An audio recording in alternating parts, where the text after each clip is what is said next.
Hare Krishna, Krishna Krishna, Hare Hare, Hare Rama, Hare Rama, Rama Rama.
Krishna, today I'm going to speak about Nectar of Instructions. This book is very important book. It is written by Srila Rupa Goswami, one of the 6 Goswamis, and Rupa Goswami is the leader of all these 6 Goswamis. So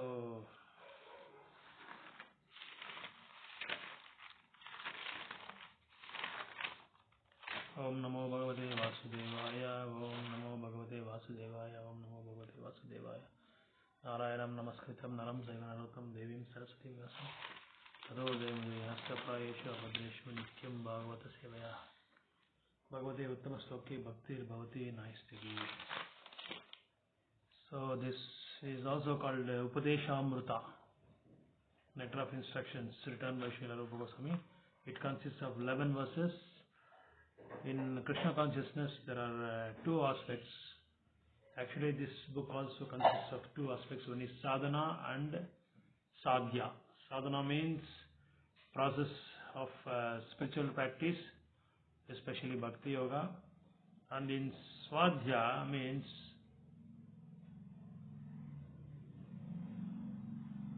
goal of, what is swadhya means goal. What is our goal? The goal is to attain Krishna Prem. So Bhagavad Gita also touches on both sadhya and sadhana. But in Krishna consciousness, 3 more things are there. One is three things are there. One is bhakti, Bhagavan, and bhakta. It always deals with bhakti, Bhagavan, and bhakta. So Nectar of Instructions mainly deals with sadhana, the practice, the practicalities, because Bhagavad Gita teaches the theoretical part, but Nectar of Instructions teaches about the practical things, the practicalities. In Bhagavad Gita, it is only a theory part. Nectar of Instructions is practical. It is how good we practice the sadhana. And there are 20 pages are there in this book. So coming to the preface part of this, Srila Prabhupada, it was translated by Srila Prabhupada, the founder Acharya of his International Society of Krishna Consciousness. So always Prabhupada starts with the Mangalacharan. So Mangalacharan means prayers invoking auspiciousness.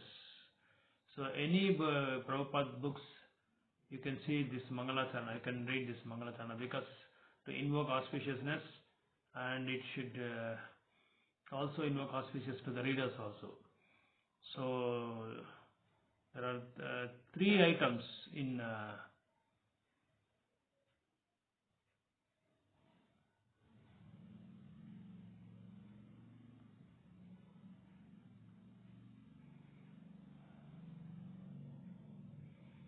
so there are 3 aspects to be remembered here, because always Prabhupada introduces these three aspects. One is Namaskar, Vastu Nirdesha, and Ashirvad.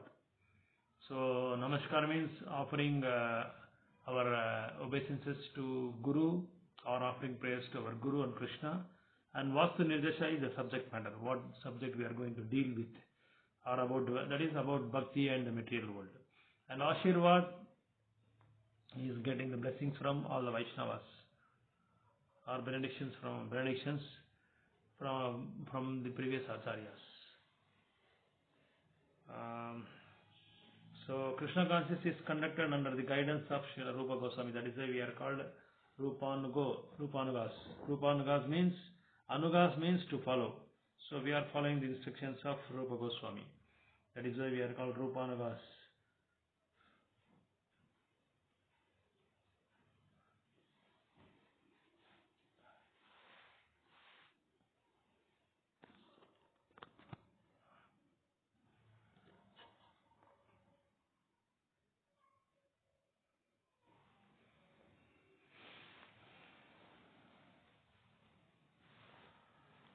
So mainly this book deals with service to the devotees or service to sadhus. That is called Sadhu Sangha.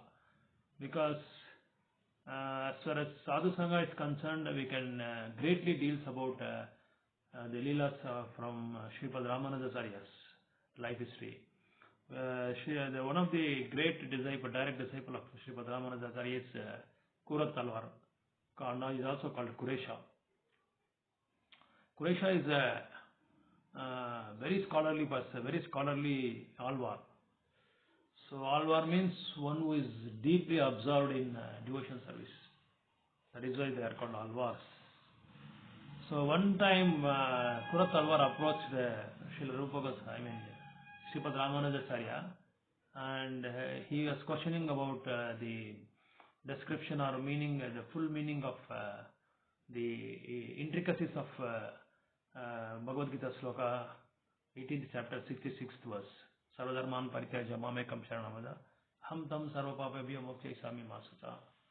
So he was questioning about this. When this was questioned by Sripad Kurat Alvar, Ramanujacharya told him, Sripad Ramanujacharya told him, so for this you have to approach, or you have to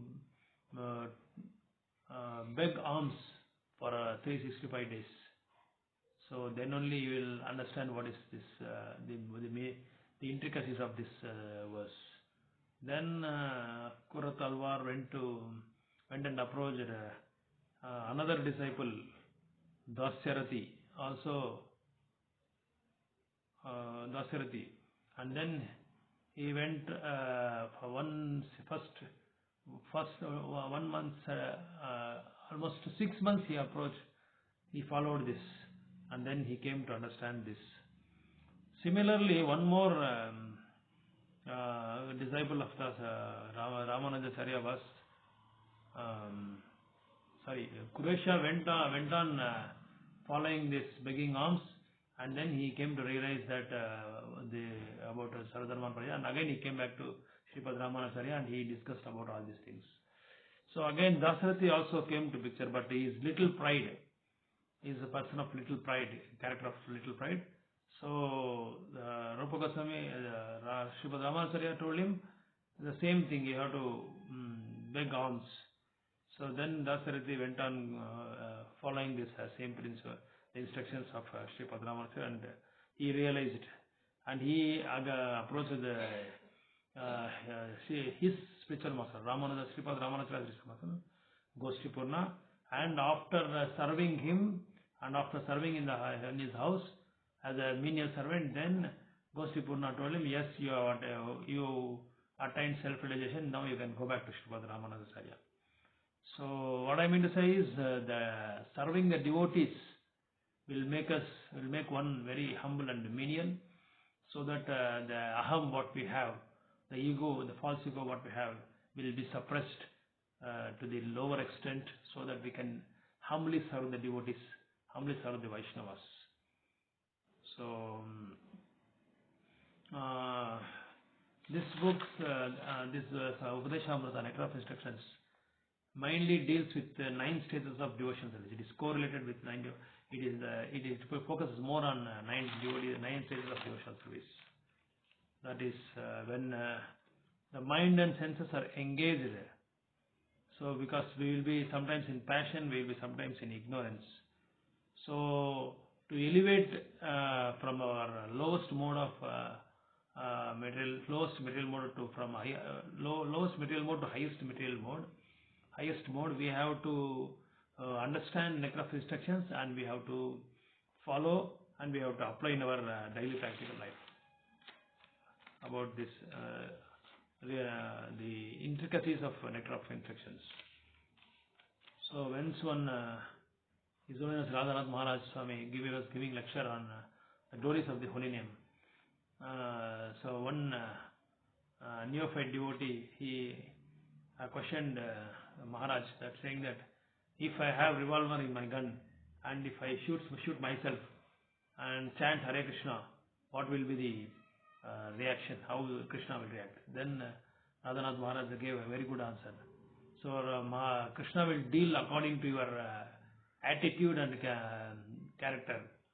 So then the thing will be more different. So because we cannot cheat Krishna. Krishna will cheat us. Krishna knows how to cheat us. So there will not be any cheating tendency with Krishna in dealing with Krishna. So devotional service is pure, and it is filled with honesty and the menial humbleness and tolerance. So advancement in Krishna consciousness is based on the attitude we follow. So mainly the attitude of the devotee will have advancement in Krishna consciousness. So another disciple of Sri Padramacharya, who is the successor of this Sri Sampradaya, is Parashara Bhatta. So Parashara Bhatta, he also, when he was instructing his disciples, there will always be one learned scholar who will always pass in that way, who is the passerby on that way. And when as soon as therefore when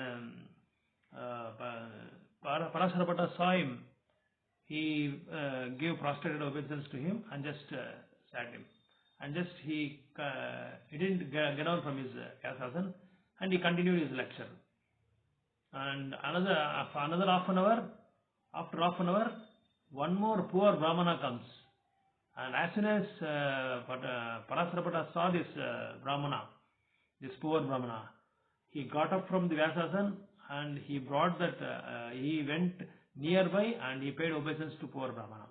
The same thing happens every day. So one day with the curiosity, the disciples of Parashara Bhatta asked him, why you are doing discriminating towards two Brahmanas, the learned Brahmanas and the poor Brahmanas. Then Parashara Bhatta Maharaj told, tomorrow I will tell you about this. And he said that, and he wind up the classes, wind up the satsanga. Then next day the same thing happened, and he invited that learned Brahmana